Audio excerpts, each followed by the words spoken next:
Thank you for your support. So, on to tonight's event. Blair Imani is a Black queer American Muslim activist. She's the founder and executive director of Equality for Her, a nonprofit educational platform for feminine identifying individuals. As a political journalist and commentator, she has appeared on Fox News and MSNBC and has guest lectured at Yale and Harvard universities.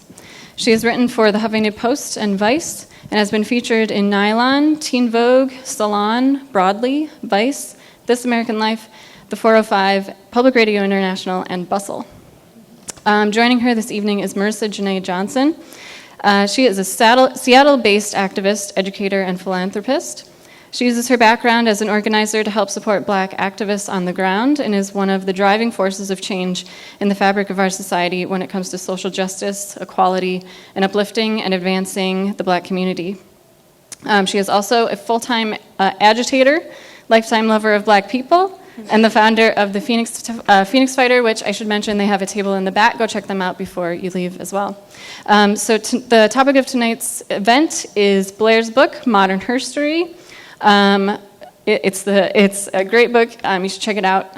Elliott Bay is going to be selling throughout the night, so I'm going to turn it over. Thank you so much. I'm very excited to be here in Seattle. I had planned better. I had a red eye all booked, so I would be able to be here for at least an hour afterward. However, that flight isn't departing until Saturday, and I have to be in New York Saturday. So had to frantically reschedule my flight, which means I won't be able to meet all of you, but hopefully we'll have a very fruitful discussion, and thank goodness for social media. That's how we connected. Yep. If you have any lingering questions, you want to get in touch, feel free to tweet me, call me, beat me. If you want to reach me, shout out to Kim Possible, my alter ego. No, just kidding. That would be exciting. But yeah, if you want to get in touch, I'm very easy to get in touch with. And Marissa, I wanted you to talk a little bit more about the Phoenix Fighter before we get started to talking about the book. Yeah, so I don't know if any of you guys know me here, but yes, a full-time agitator. If you Google me, that is a nice way of putting it. But I'm really all about pushing people forward, and the Phoenix Fighter is a digital education platform primarily for white folks, which is about how do you actually do allyship, because what we found is that when we talk about race and do political education, there's a lot of throwing facts at people, but what do you do with those facts, right? You know that police brutality is an issue.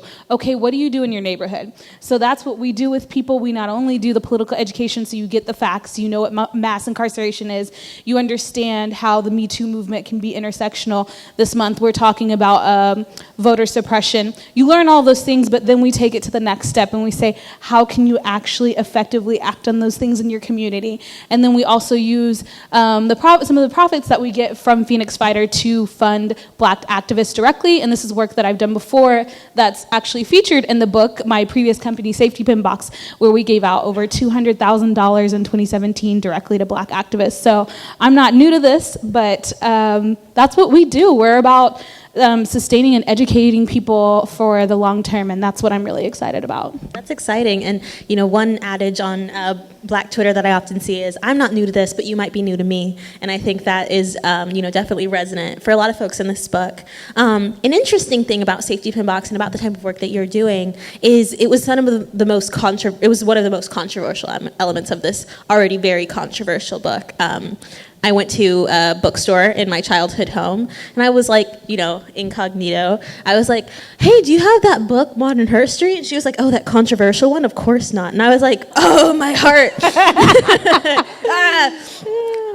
So it's being received as controversial. But one of the reasons it was so controversial, particularly for the chapter that you're discussed in, which is chapter 7, The Revolution Will Be Funded, is just the concept of having a revolution that will have some sort of a financial basis. This idea of compensating people who have, traditionally, just like we were talking about last evening, been perceived as martyrs.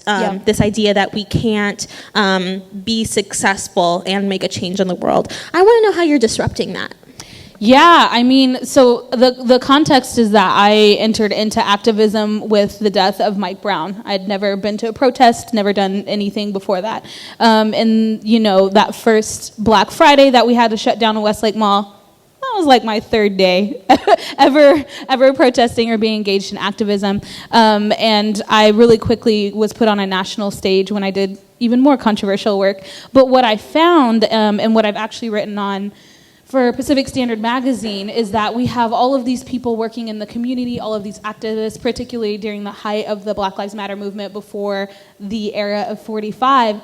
We have all of these activists working on the ground, and we live in a culture that will rush in on you when there's crisis happening. They'll shove a camera in your face. They want you to stand up. They want you to fight. And then they leave, and the cameras are gone. And most of the activists that you see on TV can't pay their rent. Right? Shockingly enough, you won't be surprised by this, companies might not want to hire you if you're politically active. Understatement. You might lose your job, but it's not even that. There's the mental health, effects. And so what we saw was this huge high rate of burnout. Can I just pause here? Yeah. So you had totally checked me last night to make sure I was having muscle spasms in my chest, on the left side of my chest, and I was getting numbness in my hand. And I'm like, oh my gosh, I'm 25 and I'm having a heart attack. And so had to go to urgent care.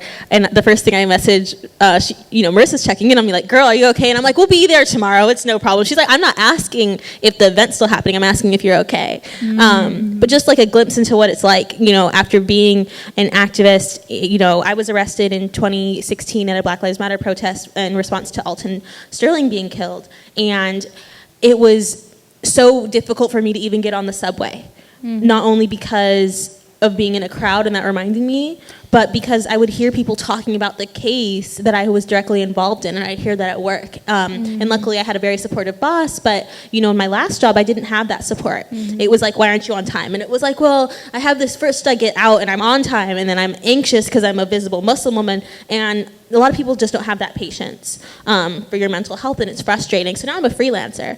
But that burnout, our capitalist society does not reward people taking care of themselves. Right.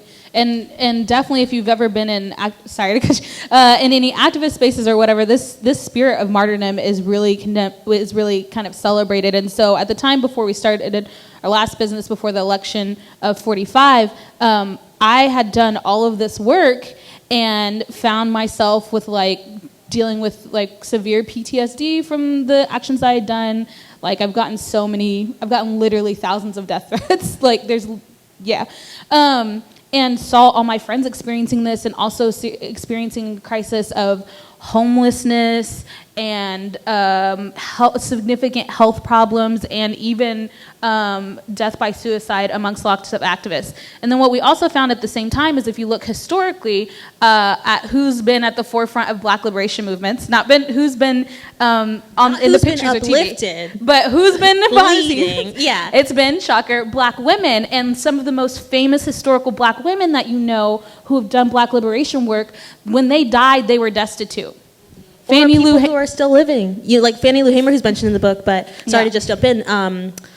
Miss Major, who's one of the icons of Stonewall. She's still raising funding right now. There's no retirement fund for activists. Right. And so you can actually support her right now if you go to Miss Major's fund. She has a daily care fund where if you're like, wow, I'm a queer person in the world, I benefit from the activism you've done, I'm going to pay my dues to this person. Exactly. But yeah, back to Fannie Lou Hamer. And so these historical women's, like Rosa Parks, only survived at the end of her life off of the grace of friends, giving handouts, where Martin Luther King's family was always fine. Malcolm X's family was taken care of. And so I kind of saw this ahead of me and was like, yo, this is for the birds. I cannot be killing myself in my body and have no way to take care of me and my family. And what you see, you guys have probably seen this with midterms, is organizations and nonprofits get majority of the money, right? Because what happens is, say you see a protest, you see the protest in Baltimore or whatever, you're like, oh, I feel so terrible. What most white folks do, or folks who aren't connected to the community, is you go into your computer and you Google Black Lives Matter, and the first organization you find, you go and you give them that money. And a lot of times that money may never actually get back to the work that you think that you're supporting, because it goes to organizations first, and there's not enough support for individuals and activists who may not be connected to a large nonprofit or entity. And so that's how we disrupted with Safety Pin Box. Was we were like, hey, okay, Trump just got elected and all these white folks are asking us what we can do. Let's tell them what to do, but you're gonna pay us because you should be paying us for our services. You mean pay people for the labor they are providing? You're going to pay us, but then we're going to do What? something else very radical. We're going to go and redistribute some of that money, a lot of that money, back to our own communities. And in 2017 alone, like I said, we were able to give out over $200,000, not to organizations, to individual Black women in their communities. Not to people who had blue check marks for their Twitter handles or who were known. I know. I like to say incognito on Twitter, so I don't have one, because I never. But we were able to find individual people, and they were able to use that money from everything from rent to starting their own businesses, to continuing to fund the work that they do in community, to taking care of their children. We were able to make an impact that other places weren't necessarily making that impact. And so we were able to disrupt, and like you said, it was very controversial when we put the idea out there that we're going to educate white people, we're going to make money, and we're going to give money to other Black people, Black women in particular. We got a lot of hate, a lot of pushback. We're saying that we were profiting off of white guilt, which that's... The Catholic Church has been doing that for years. The ACLU sends you an email after Charlottesville. I used to be Christian. I can make those jokes. I know, and I'm still Christian. That's accurate. But, your email inboxes have already been inundated, right, with organizations this week talking about the midterms are happening. The Chicken Little, the sky is falling, give us money, right? Like, nonprofits are already doing that all of the time, and we were asking to be paid for our labor, and people also thought it was so radical that we were going to give back to individual people. Well, how will you know how they're spending that money? We don't care. It's not my business. We don't care. What are you going to do? Nah, I just need to, social media, do a quick check, make sure that you're a Black woman. Here you go. Because there's a difference between funding revolutions and funding revolutionaries and the work that you think is important, and then doing charity work. And a lot of what people are engaging in is in charity work, where you give money because you want to receive a certain kind of feeling, whether you know it or not. Being Christian, I see a lot of this when we see like missions work, right? They want to go on tours so you can go and see people who are less fortunate, and now I feel better about giving the money because I have this emotional response. And what we really think is required, the work that I've done, what we really think is required to liberate everyone is to, yes, move dollars, but the most empowering thing that you can do is say, people have their own agency to know what's best for their community, and the best way to spend money and to spend resources in their community to move themselves forward.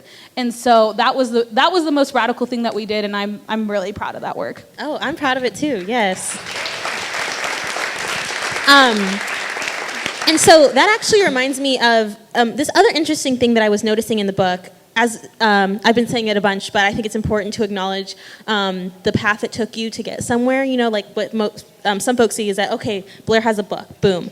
But we had 17 rejections. We had people who didn't want to publish a book that had the title, that had the word non-binary in the title, that had Missy Elliott being put on the same, pedestal or platform as Oprah, because we have to qualify Black women's contributions to society and, involve respectability. They're both queens. We can have many queens, and non-binary monarchs. But something that was interesting was most of the white people in the book appear in this chapter about the revolution will be funded, because that tends to be the community that has white, privilege and that access to capital. But one interesting element of that is people like Ibtihaj Muhammad, who you may know as the first hijab-wearing fencer in the Olympics. She's absolutely amazing. And let me do my model thing really quick. I'm wearing one of her outfits. So this is one of her gowns. It has it's very modest, it's great. I have to be on a plane a ton, it's very comfortable, very chic, wash and wear, love it. But she's brilliant because what she does is she has it created by women, for women, right? And in a multitude of sizes, shapes. And this thing that was so beautiful to me was this communal aspect, which is what I want to get to. When she does book signings, or when people are clamoring to meet her at ISNA, which is the Islamic Society of North America conference, it's like a bunch of Muslims get together, it's happening, don't freak out, it's very halal. I said that and they were like, Muslims are meeting? And it was like, yeah, y'all have Rotary Club? Anyway, I want to be a comedian. Might be the safest place in America right now. I know. At least internally. But so isn't that when people are coming and clamoring to meet her, because we, as Black women, we tend to become known for these viral moments. She's seen, the snapshot here, the snapshot there, but there's a whole story. And so the way that she was leveraging that whole story was, okay, you're going to meet me, you're going to take your pictures with me, but you're going to do it at my booth, and you're going to shop at my booth as you engage with my family. And it was so dope because you see her mom, Miss Denise Muhammad, and her sisters all together, selling these clothes, making this business work. And so I want to talk about the communal aspect of Black women's labor and making the activist movement funded and how it's very collaborative. Yeah, definitely. So I mean that was the part of the work they did with Safety Pin Box, but trying to diffuse that centralized power has been a thing that I've done for a long time. So if any of you recognize my face, it's from yelling at Bernie Sanders when he came to Seattle in 2015. Everyone's like, oh! I know I had purple braids then, and now I have blue hair. It's magic. Black girl magic. Yes, but that was a very controversial moment, and I distinctly remember that in that moment, we got contacted by pretty much any news outlet, TV, radio, whatever you could think, nationally and the major ones internationally. And everybody wanted to hear from us because they said, they were calling us, what did they say? They said it was funded by Sarah Palin because of a joke on my Facebook. They said we were funded by Soros and Hillary Clinton. Can I pause really quick about Soros? So fun fact about this, as I was getting, people were like, Blair, you're a real activist. You're not one of these Soros-funded activists. I was actually living off of a grant from the foundation, right. The Open Society Foundation. You're like, a lot of people and I was like, but I'm the George Soros-funded approach. This is me. I'm her. Rent's got to get paid. Anyway, continue. No worries. All I was saying was that they were wanting us to come out and sort of defend our personal reputations because that's what it became about in the moment, and we made a very distinctive choice to not do any interviews. I think I did one with Tamron Hall, who's dope, 2 days in, and then a week later I did one with an black indie company down in Berkeley, and we distinctly told all these entities, whereas my ego could have been like, oh, I'm going to be on all the, especially when people are maligning your reputation, I'm going to go defend myself, I'm going to go tell, my side of the story or whatever. And we made a very specific choice to limit the media that we were doing because we knew if we ignore you, and the question is, why did they do this? Why did they do this? You're going to have to go find somebody else to answer that question. And so what it forced news outlets and media outlets across the country to do was to go and talk to other Black Lives Matter activists in their locale, which was kind of shady because now these people got to explain why we're up here being wild. Explain her actions. Why are you doing this? But what it meant was we were able to decentralize the messaging where all of those different people were able to give a perspective and give different perspectives, and were able to promote the work that they were doing themselves. And so it has to be very strategic, like you said, because what the media will do and what a lot of these entities will do is they'll just find a face that they know or a name that they know or that they like light skin. That's a thing, and then they'll clamor onto you. You're the person, right? You're the figure, you're the whatever. And I think there's a responsibility for folks that have platforms to figure out, okay, I'm getting all of this attention or whatever, how do I figure out a way to disseminate that? Because there are so many people doing work in the community that A, needs to be funded, and that B, really needs to be talked about, even if they don't have a huge platform. Absolutely. And that's a big part of this book as well is I was trying to figure out, now these are the people who I featured in the book, you alongside 69 other women and non-binary folks, people who have affected my life. But as I was doing this, I'm learning more about other people, and I'm seeing how the work is connected. And then my publisher was like, girl, you have a page limit. And so I couldn't include as many folks as I'd like to. But in the back of Modern HerStory, there's a glossary that talks about terms, events, and phrases, tells you about the Black Panther Party, what blackface is, what gender non-conforming. Megyn Kelly needs Maybe this you can book. learn a little bit. Here, let's just read that. Okay, blackface, a racist form of theatrical makeup, including literal black paint used by non-black or light-skinned persons to represent caricatures of black people. You know, just like explaining what things are, contextualizing it, and making it more accessible. But in addition to this, there's a glossary of people who are living and who have passed, as well as organizations. So these are like, y'all aren't going to be able to read it, but just so you get a feel for, it's in the back of the book. On page 180, because we need to take this conversation into a 180. Sorry, I'm very cheesy. I have dad jokes, like it's a disease.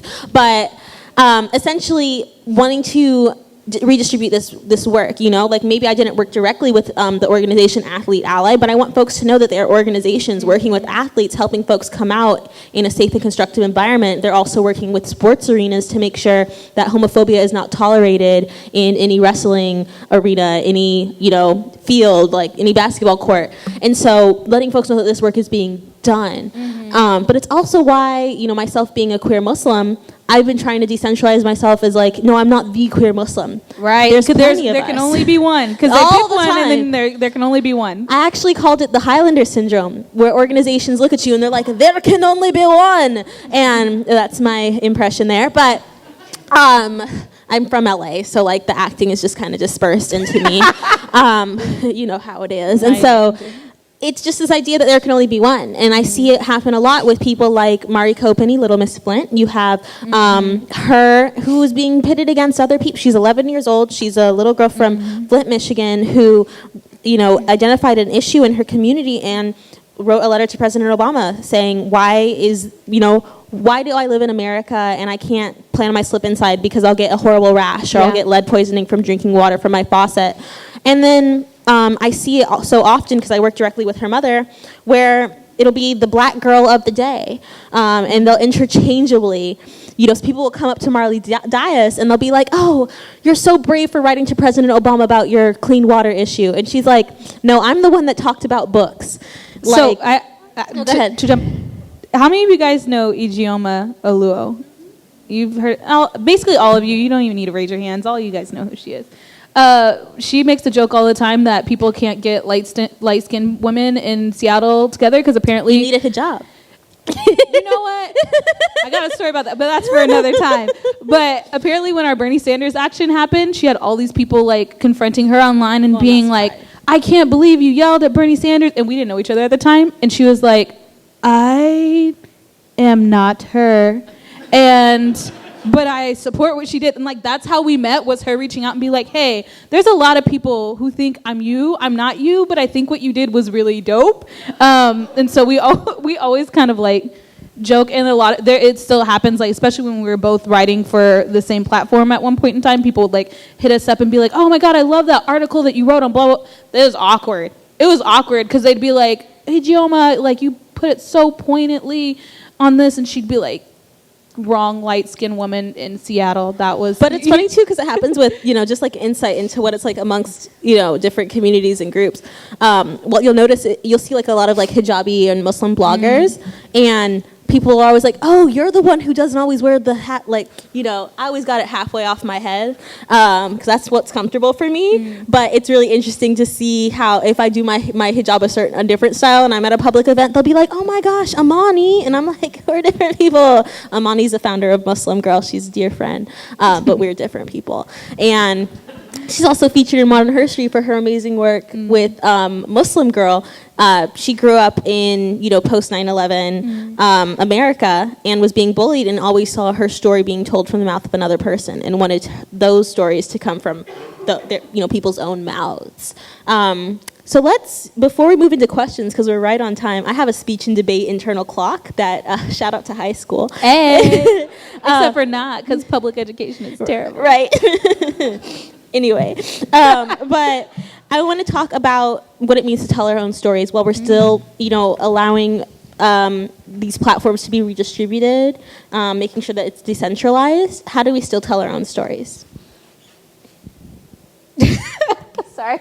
How do we tell our own stories? You know, this is something that I've learned and really struggled with over the past few years, because like I said, when I started doing activist work, it was so controversial, and the work that I've chosen to do specifically has always, like, if I see my name on Twitter and people are really mad, I'm like, oh, this is happening again. It's cool.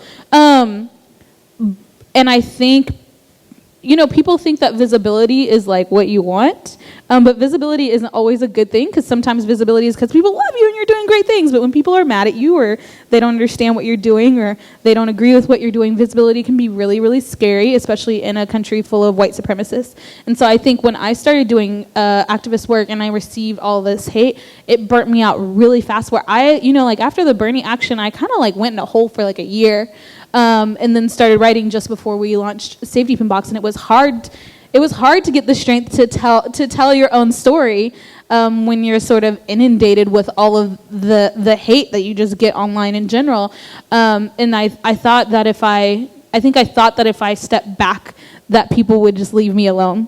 And yet, even this week, as Bernie Sanders said something stupid about race, my mentions have been dragging me. You can't get away from it. And so what I've personally had to learn is to start to find my voice, even in the midst of like however people feel about me, which will be surprising because everybody thinks I'm a really confident person based on the work that I've done.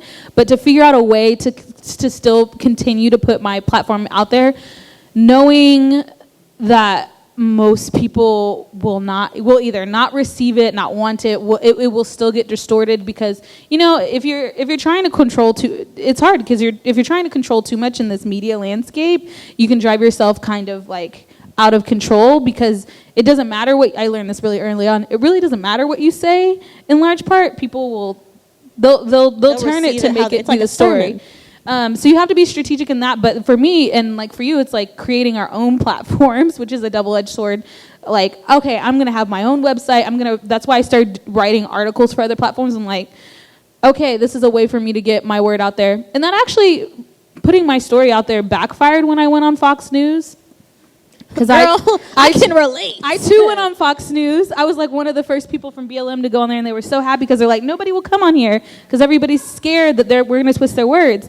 But I grew up with Tea Party parents, so I'm like, this is great. I know how to link what y'all are talking about over here to my liberal politics. And so people were like, oh, are you not even liberal? Sorry, radical, because I'm not a liberal. But people were like, oh, are you scared to go on there because they're going to try to paint you as a radical? And I was like, this is perfect because I'm a radical. So it was great. They came to Seattle. They filmed with me. We did like 2 hours of interviews. And I'm like, this is before the election. I'm talking about how like Democrats and Republicans, like they're trying to both of them, they're friends. Like they're friends. They're screwing all of us over. Like they don't care. Like none of them care about us. So I'm like doing all this. I'm like, it's the Hunger Games. I'm like making all these connections. And I'm like, oh man, this is gonna be so great. Other things that people might have shied from if they ascribed more to respectability politics than I do.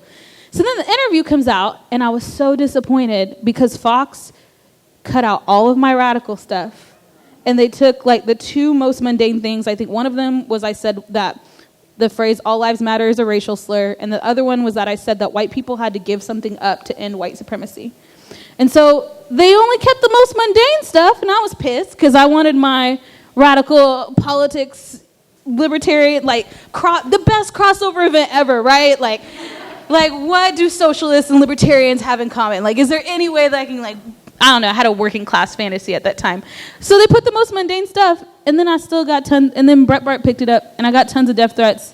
And people would be like, me and my parents, we like searched on Facebook one time my name, and it would be like people being like, how dare she say that all lives matter is a racial slur?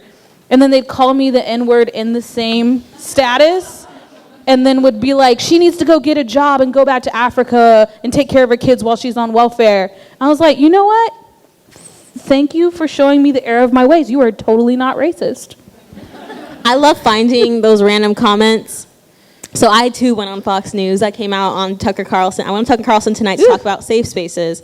And then I ended up coming out as a queer Muslim woman on Tucker Carlson on national television in 2017, which is why I'm now the token queer Muslim, even though it's not just me. And I refute that token. But it was interesting because this one, like, really sweet lady, like, gray hair, looked like she'd make you cookies or whatever. It was in my DMs on Facebook, and it's like, you this is so-and-so, and I was like, ma'am, what would Jesus think? And she was like, you are right, I'm so sorry. She sent me a Bible verse, we bonded. Because people really don't expect you to respond. But now we want you to respond. So we're going to wrap up our conversation, and I hope that y'all have some questions. We have a good 23 minutes, and then I'm going to wipe my makeup off and then go to the airport in that order. So, yeah, thank you so much for having us. And there's a mic over here. Please queue up.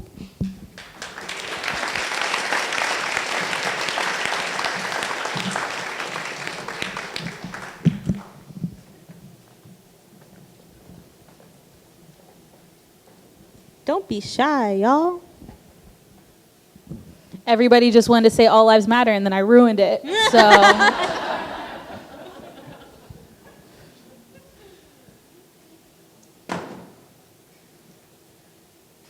Is it less intimidating if we have somebody go around with the mic? this is crazy. This really is a woman-centered space because there's no white men running to the mic to give 5 minutes of their own opinion about what we said, only to fake like they have a question at the end. I'm serious. This is the first event I've ever done where that hasn't. What is white men who are in the room? What have you guys just been trained well enough? I'm not even being funny. I'm floored. This is a first. Girl, you're being funny and floored. Okay, we're going to have somebody run. If you will raise your hand decorously, we will pass the mic to you. Yay, we have a question in the back. I just thought I would get it rolling. Thank you so much for being here. I really appreciated your conversation and insights.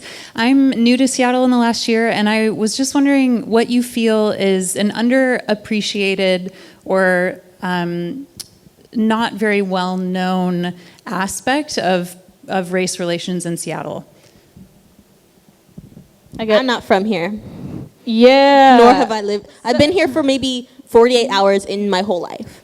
Little known fact, or maybe people who have "in this house we believe" signs in their yard are the most likely to gentrify you out of your neighborhood, and they're also the most likely to call the police on you.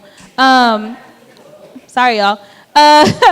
One of the things that was very controversial about the action with Bernie was that I used the term white supremacist liberals. And people were like, whoa, that's impossible. If people are liberals, they can't be white supremacists. Explain Boston. Exactly. And what we see is that in these cities that are quote unquote liberal or that are run by Democrats, we have the same, we have horrible racial disparities. And so even before I ever did activism, the first time I learned this was, I don't know if you guys remember, it was years back, but the Race Project came here and it was cool. You kind of walk through and it gives you all the statistics about health disparities and stuff in Seattle. And if you look at Seattle, you can literally draw lines about where the white people live and where the brown people live. And then in those sections, you can figure out what housing is like for people, how likely they are to have diabetes. You can look at life expectancy. You can look at the schools. And so, even though we're a city that's run by liberals or Democrats, and we're one of the wealthiest cities in the United States, we have the same, if not worse, racial disparities as anywhere else in the country, but it's actually harder to get at the root of it because every time you try to talk about the issue, people just say, no, we're nice. I'm on your side. You're like, yeah, but you're killing me. No, Black Lives Matter. Yeah. So that's part of the reason why the work that I've done has been really pointed. People are like, ooh, Marissa, that cut. I'm like, yeah, that cut, and you might hate me and think that I'm a real bitch. But a year later, if you come back and you're like, yo, I actually had to think about that. It kind of takes biting language to really get through the liberal veneer, because there's a lot of it, to actually get to the action. So that's the big thing that I would say from Seattle is saying Black Lives Matter, having a sign in your yard can't be enough. So that's why I always ask for people for numbers, right? What are you giving and where are you showing up? I need some tangibles. I need some receipts. And so I think the biggest thing that I can tell you about Seattle is figuring out how to push through the veneer of the nice white liberal and get down to what is the reality for Black and brown people in Seattle, because it's terrible and people are getting pushed out of their neighborhoods. And our police is terrible. So, yeah, you can look up that, but yeah. No, that's really powerful. And I think it, like, looking at so many people in the last, I think, couple of years, when people, like, it's frustrating because every week there's a new low that America has reached, where people are suddenly so appalled. We are not this. And it's like, did you know that slavery happened here? And I feel constantly like, but I'm a historian too, so I'm always like, well, in this year we did the same shit. So we've always been this. I mean, in Seattle, Seattle's really rough for me because you look at the police logo. I'm unfamiliar. Listen, here's a drag. Is literally, well, because we're on stolen land, right? And what the city of Seattle decided was, instead of acknowledging that we're on stolen land, we're going to take an image of Chief Sealth and we're going to make it our logo for everything. So if you look at the police logo, it's an indigenous, it's an indigenous man. And then, do you know what county that we're in right now? It's called King County, which it wasn't originally named after Martin Luther King, but we had a great idea. The liberals were like, you know what we should do? We should retroactively make this about Martin Luther King. So if you go in King County Court, if the police who bring you in are going to have an indigenous man on their arm, and then the same court that screamed us down when we were trying to stop from getting a children's prison built in Seattle, which has been going on, that fight, if you know about it, it's been going on for several years now. If you look up, it's Martin Luther King Jr.'s silhouette in the same court that is, like, disproportionately sending black and brown folks to jail. So, they love their images here. It made me think of, I was just in Berlin, and there's actually a big decolonization. Sorry, this is turning into a whole other part of the panel. We have time for more questions. So, but I was frustrated because I went to Berlin and I basically figured out that the organization that brought us there had essentially imported their black activists, so they didn't have to listen to their black activists that were there, which happens frequently, even domestically. Yes. And so that was my feedback at the end of the conversation. Like, what was your takeaway? And I was like, that you should stop importing your black people when you have them here. And I don't think I'll be getting invited back, but that's okay. Sometimes things need to be said. Did the check clear? Huh? Girl, I love you. Yes. So, no, but it was interesting because we were doing this. There's this area called Afrikaans Square, Afrikaanstrasse, which is African Street. And we were on that street for less than 3 minutes when somebody called us Scheisse Afrikaans, which means shit Africans. And we were like, on our street, sir? And there's this big frustration there, very similar to what's happening with taking down NOLA, taking down monuments to white supremacy, and that's still happening in Germany. And what happened in Berlin was there was a street named after a man who was a horrible, like, fascist, but not a Nazi fascist. He was, a fascist prior to that. And so all fascists matter. I know. Yeah. All fascists do matter, and they all suck. And so what they did in response, the city was like, well, it'll be so expensive for us to pay for a new street sign and to do all of that, stuff with the post office. So they said that it was after, say it was, Allen Street. They were like, no, not that racist Allen, this Allen. And so they did it in Berlin, too. Anyway, yes, question. Yes, okay. So I would like to know what are the similarities between the difficult times you have as an African American activist and also Muslim activist. And my second question is, I am Muslim myself, and I happen to see that perhaps Muslim community are more sensitive towards the mistake that we make. And I wanted to see what is your advice to get over this sensitivity. Yeah. Well, let me start by saying that there's a lot of different groups, I think, right now in the United States that have been targeted by whether it's white supremacy, fascism, policing, surveillance, including the Muslim community. And so what ends up happening, and this is true of any group that has been colonized or harassed or policed, there's an inward turn. And once, this is like a longer conversation, but like once the patriarchy is disrupted, then violence turns inward, and that can be really harmful toward the community inside. You see this prior to the partition of India and Pakistan and Bangladesh. You're seeing this with the Middle East presently after occupation. You're seeing this all across parts of Africa. You're seeing this here in the United States. Domestic violence rates here, like people always like to point to honor killings in the Muslim community, but it's like, okay, so what are we calling it when the biggest threat to a woman's life is her partner, that's within heterosexual and, same gender relationships. And so I think that it all is very much rooted in fighting white supremacy, colonization, and patriarchy, which is a bigger thing, right? But I think it's all this idea of realizing that we cling to hegemonics, we cling to this idea of sameness when our identity is challenged, and then we rush to try to find an identity that fits us when it truly doesn't, and then we start making up things like, women can't drive. Shout out to Saudi. And but also shout out to Manal al-Sharif, who's featured in the book as well for going against that ban.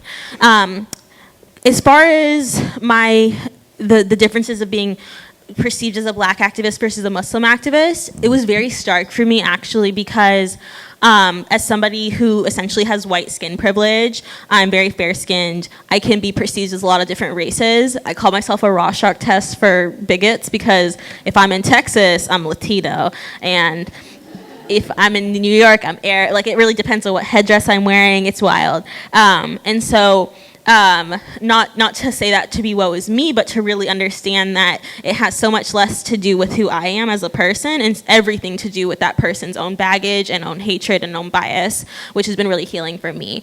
But before I started bailing, before I converted to Islam, and I was just viewed as, this archetypal, like, oh, she's light-skinned, she has curly hair, Angela Davis, it's very much, people weren't comparing me to Angela Davis, but it's this idea of, oh, I have a script that she can fit, where her challenging America in this way is okay, because it fits this historical narrative.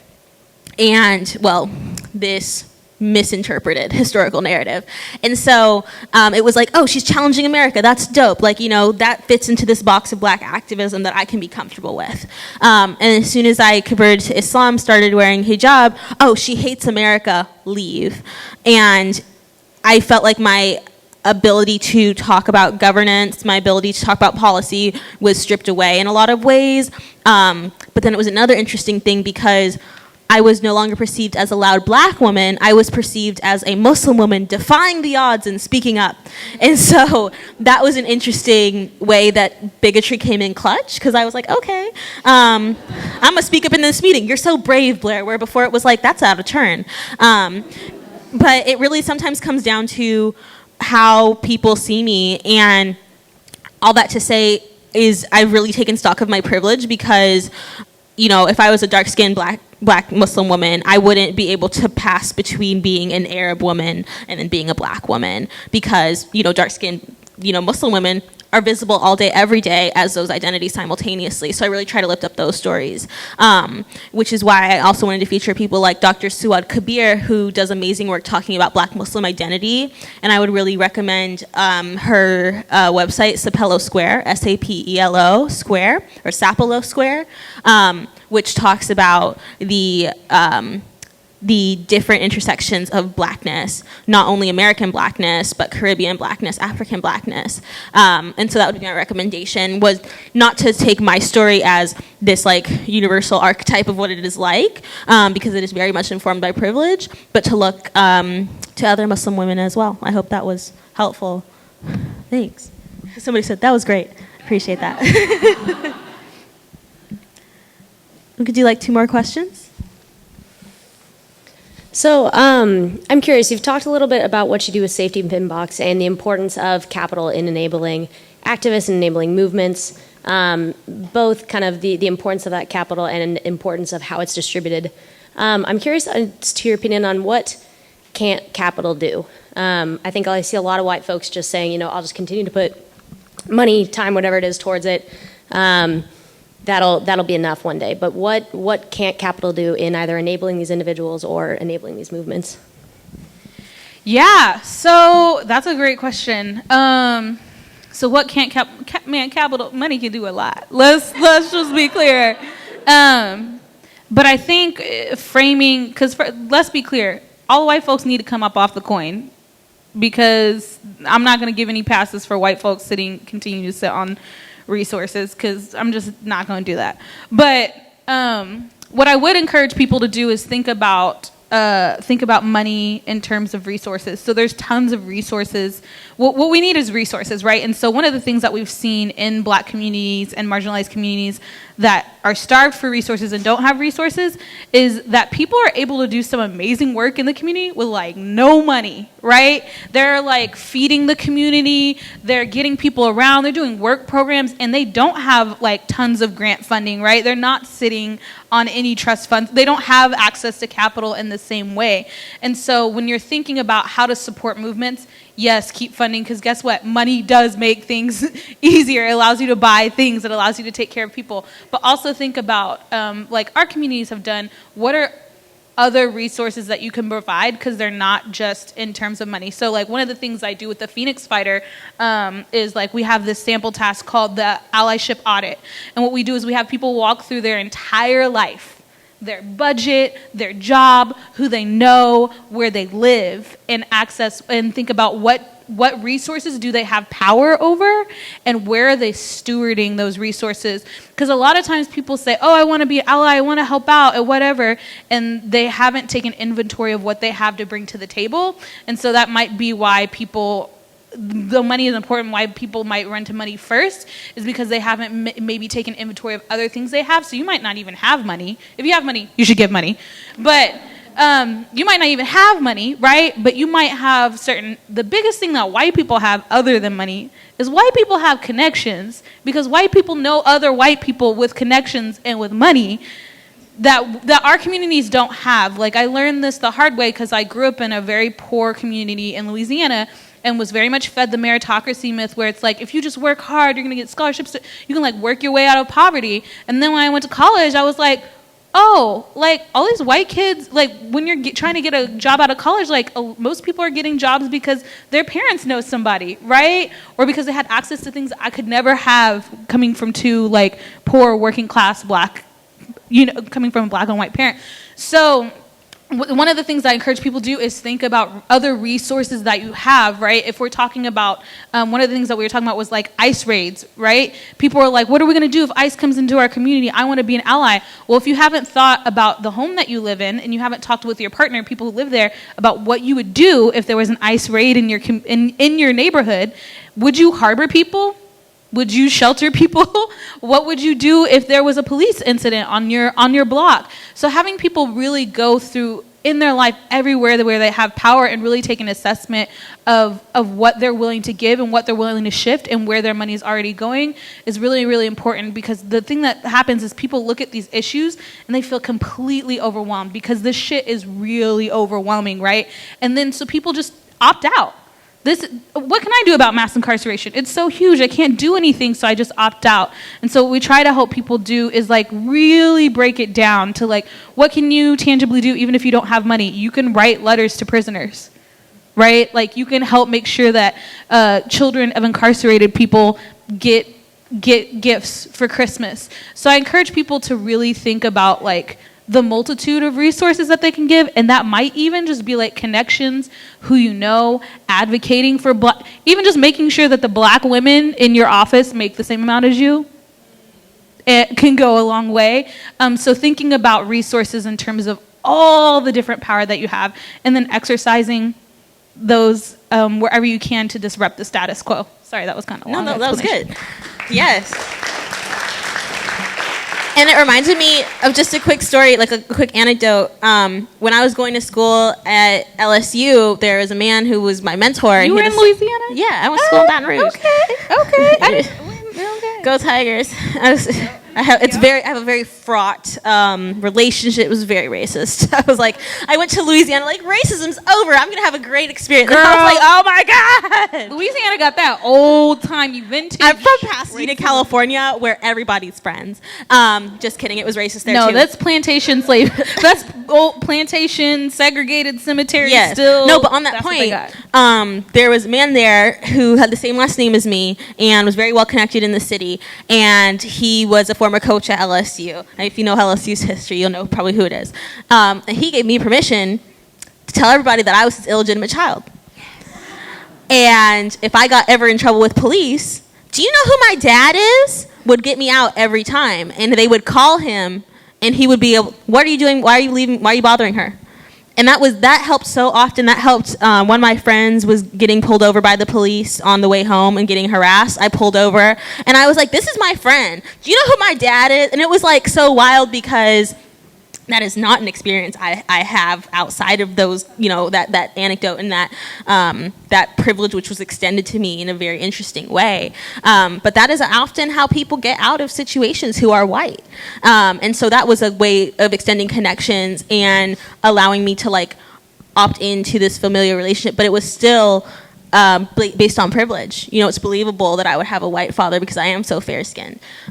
But you can get really creative with the way that you extend privilege, whether it's you're having, a social event, you have extra suits to give, you have a connection. If there is that ICE raid happening and you know somebody who's the head of that office in your locale, I just don't think it's the right thing to do, Fred. You're right, Chad, Well, I think that's really important that you bring that up because that's one of the things that we talk about with Phoenix Fire and that I've talked about in my work is that I think white people don't understand is the importance of social pressure, right? And so people are like, what do I do with my grandma when I go to Thanksgiving and she's being racist? I'm like, she's being racist at the table because you guys have created an environment where she knows she can be racist and her bullshit is going to be tolerated. Now, if she thought that she was going to come, because there's stuff you don't say around grandma because you'd be kicked from the table, right? Why isn't racism that thing for grandma when you get to the table? And so I've literally, we've talked with subscribers and memberships and they're like, what do I do? I'm like, what if you had a rule that your kids don't get to hang out with racists and that includes family? That's what my parents did. Would your family change the way that they behave? Right? And using that social pressure, because guess what? People don't really do the right thing, right? Like Mothers Against Drunk Driving was very successful in this, right? They were successful in sort of changing the tide around drunk driving, not necessarily by giving people statistics, but by making it so taboo that now if you see your friend about to drive, you're like, dude. Because Mothers Against Drunk Driving, they did a really huge PR campaign that was like, look at the mothers. Do you want to make mothers sad? Because it was the social pressure and the society pressure. But people instead it would be look at the blacks. Right. Well, not necessarily look at the blacks, but look at the kids that you're putting this impression on. But really interrogate yourself and ask why racism and white supremacy and xenophobia and homophobia and transphobia is okay in your presence. For me, because I come from a Christian family, they're conservative Christians, and they know there's certain things that I'm not going to have this argument with you every time, but if you're going to come in my house, there's a way that you're going to behave. I don't care what you believe about queer people or trans people or whatever. When you're in my presence, there's a way that you're going to engage, or we're not going to have a relationship. And so what would your families and your networks look like differently if you're like, hey, grandma, you know what? You can be racist all you want, girl. Like, do your thing, but you're going to have to do it outside. Because in this house, everybody's got the signs. In this house, we believe. Do you really? You know what I mean? And use the children. Because guess what? People are talking about, I wish people would stop doing this. Oh, we just got to wait till the racists die off. They're not dying off. They're having more. Y'all are like, people are giving birth to new people and raising new racists. And that's because you keep them around racists, right? And so there is a responsibility, I think, for white folks and white communities to make it socially taboo to be racist. And you're not doing that when you're doing this move like Nancy Pelosi and Bernie are trying to do, where you're doing the reach across the aisle. They're not racist. They're just uncomfortable voting for black people, right? Like, don't sanitize The Civil it. War was about states' rights. Yes, exactly. So put on the social taboo, put on the pressure. If you really believe in this house we don't stand for those things, then that means that somebody they know if they come into your house and they engage in that, they can see the door. And people will change their behavior because they want to see their grandkids. Period. That's all the time that I have.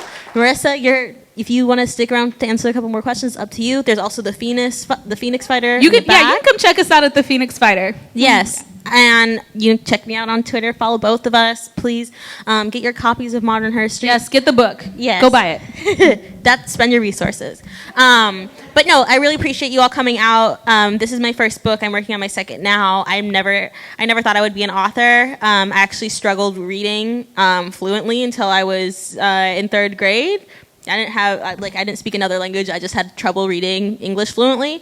And so it's wild to me now that I'm an author and I'm able to share these stories. And I appreciate you all for sharing in that gift with me. So thank you all so much. And I'm going to go to the airport.